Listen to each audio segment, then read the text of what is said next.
Hey Pauline, it is November 7th, day 157 of the project, and I'm going to keep my announcement about your punishment until Friday because it's kind of crazy, and I'm excited about it, and I hope you are too. And yeah, I'm going to just leave you on the edge for a little bit longer.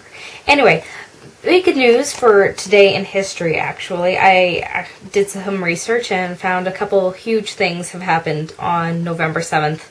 In history, such as in 1492 the Ensisheim, I don't know how to properly pronounce it, meteorite landed, well, not really landed, but collided into a wheat field in France, and it is the oldest known meteorite of its time, as it's the only one that we know for sure which day it was, and they actually know the time, which is around noon. In 1665, the London Gazette, which is the oldest published and still running, surviving newspaper, actually published its first issue. In 1885, in Canadian news, really, the last spike was nailed for the Trans-Canada Railway in Craigielachi, BC. I've actually been there. It's actually kind of interesting to know a little bit of Canadian history of how many jobs that created and how much of a struggle it was to create a railway that went from east to west. In 1893, the women of the state Colorado in the U.S. were actually given the right to vote.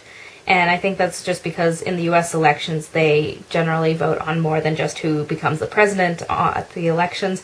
They also vote on propositions, and I guess that might have been one of them. It's kind of like how Puerto Rico is now on the way to becoming a state instead of just a territory of the U.S., which I think is awesome for them. In 1910, the Wright brothers did the first air shipment of like an actual goods into two towns in Ohio, and I'm not really quite sure where, but hey, I say that's pretty cool. A little bit of art news for you. In New York City, the Museum of Modern Art actually opened its doors today to the public in 1929. I'm going to finish this off just because there's so many more controversial and I don't really want to get into really gory, horrible details and bad memories for everybody.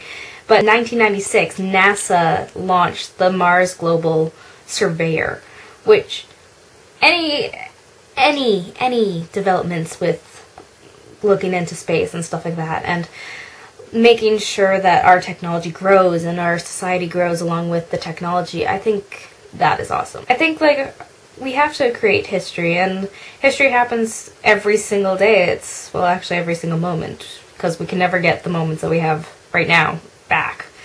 So I say it's just time to own the moment, and I have to keep reminding myself as I participate in NaNoWriMo and I'm looking at my word count and being like, gotta get it done.